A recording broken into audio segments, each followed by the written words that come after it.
जोधपुर आ गए महफिल नूर में हाजिरी के लिए। आज जोधपुर से हमारे हुजूर आ गए।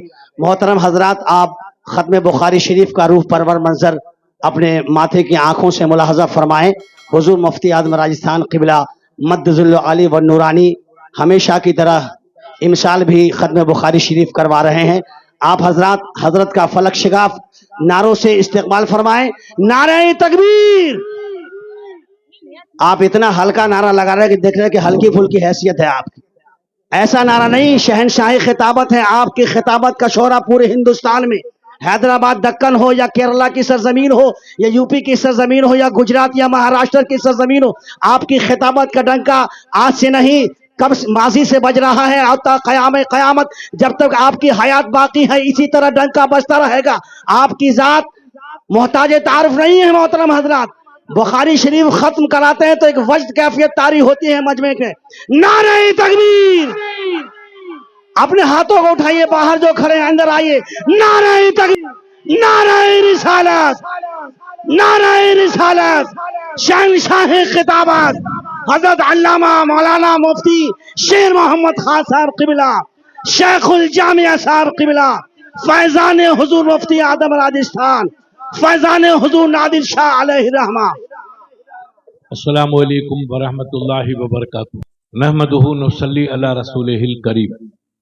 अम्मा बाद, फ़अऊज़ु बिल्लाहि मिनश शैतानिर रजीम। बिस्मिल्लाहिर रहमानिर रहीम। फ़अतबिरू या उलिल अब्सार। वक़ाला नबिय्यु सल्लल्लाहु अलैहि वसल्लम अल इल्मु नूर व युख़रिजु मिन्हु नूर। मख़दूम गिरामी मर्तबत शहज़ादाए गौसुल वरा हज़रत सैयद अशर मियाँ साहब क़िबला अल जीलानी, मेरे बिरादर अजीज़ सैयद हातिम साहब, सैयद नूर मियाँ साहब, दीगर सादात ज़बिल एहतराम, हमारे तमाम स्टेट पे तशरीफ़ फरमा उलमाए किराम, हुफ़ाज़ और क़ुर्रा और हाज़रीन किराम, आपने काफ़ी वक्त से हमारे उलमाए किराम की फिक्री और दर्स आमेज गुफ्तगू समात फरमाई। मेरे अजीज सैयद नूर मियाँ साहब का खिताबत का डंका पूरे हिंदुस्तान में है और इनको दोनों जानिब से रहमतों ने घेर रखा है। एक मखदूम गिरामी की रहमतें और दुआएं आपके साथ हैं और एक मुफ्ती आजम राजस्थान की दुआएं और इलाह आपके साथ है। सुभान सुभान। इसलिए राजस्थान ही नहीं बल्कि गुजरात, महाराष्ट्र, बंबई, हर जगह आपकी खिताबत का, और आप खिताबत लफाजी की वादियों की सैर नहीं करते हैं बल्कि दर्द की कहानी कौम को पेश करते हैं।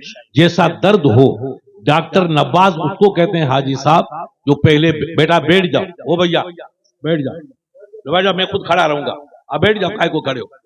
डॉक्टर अच्छा वही कहलाता है जो पहले बीमारी की तशखीस करे फिर दवा का के वो इंतखाब करे। अगर सुन सुन के दवा देगा तो उसे बीमारी नहीं जाती। मेरे सैयद साहब बीमारी का पहले से उसका इस्तदराक करते हैं, पूरा इदराक कि हमारी कौम इस वक्त किन राहों से गुजर रही है। इधर भी अंधेरा, इधर भी अंधेरा।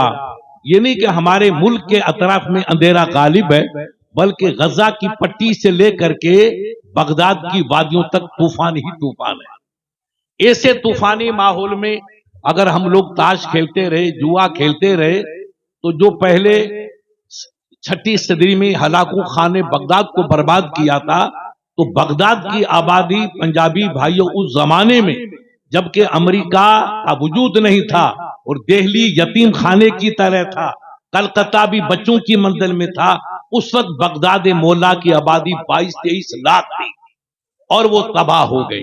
कफन भी नहीं मिला।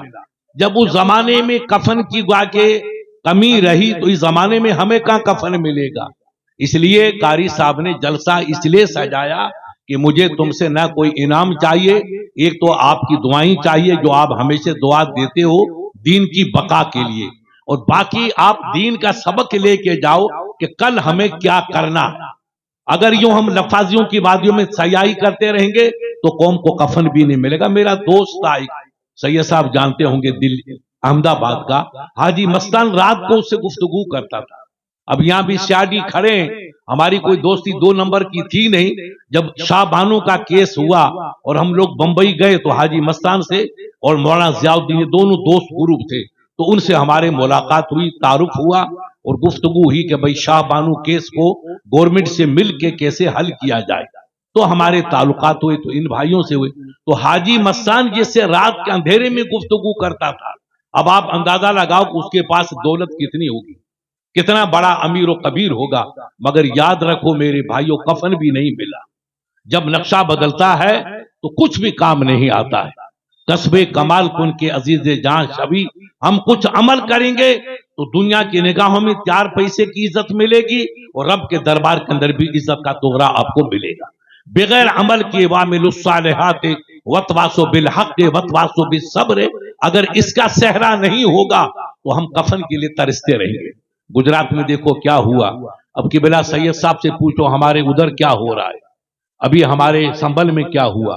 ادھر ادھر کا نام نہیں لوں گا, آپ دیکھو یہ پوچھو ان لوگوں سے جو ادھر سے تشریف لائے کہ وہاں کیا حال ہو رہا ہے. تو اس کنڈیشن میں ہمیں ہوشیار ہونا ہے.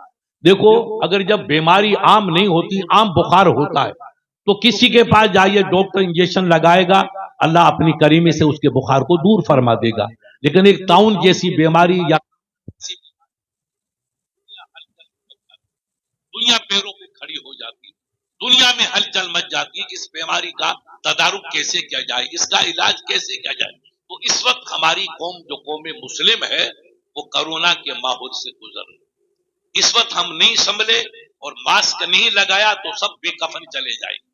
اس لیے مہربانی کر کے 4 پیسے اللہ نے دیے ہیں آپ کی زمین کے صدقے میں, تو ان کو بچا کے رکھو. داشتہ آیت بقار گر کے باشد سرے ماں, اللہ کے نیک مندوں نے کہا ہے کہ رکھی ہوئی چیز کام آئے گی, چاہے سانپ کا سر ہو. خدا کی قدرت ایک موقع نے کہا کہ سید صاحب یہ آپ نے کیا فرما دیا, سرے سانپ کے مانا دارت, سانپ کا سر تو بالکل زہریلا ہوتا ہے, سانپ کے سر سے کیا فیض ملے گا. خدا کی قدرت سید صاحب نے کہا بیٹا آپ صبر کرو, کبھی اس کا جواب میں آپ کو دوں گا اپنے بزرگوں سے مل کے.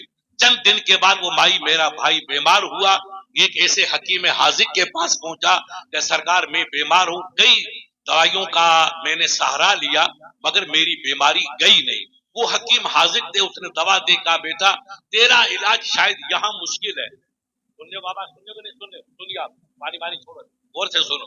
کہا وہ کیا طریقہ ہے, تو کہا کہ سانپ کا سر یا سانپ اگر ملے تو اس سے دوا. حکیم صاحب نے کہا میں بناؤں گا, نہیں تو دوا نہیں بن سکتی ہے.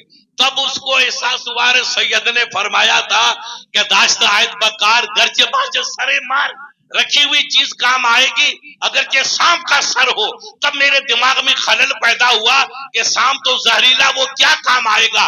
اب یہ حکیم کہتا ہے کہ تیری دوا صرف سانپ کے زہر میں مل سکتی ہے اور کہیں نہیں مل سکتی.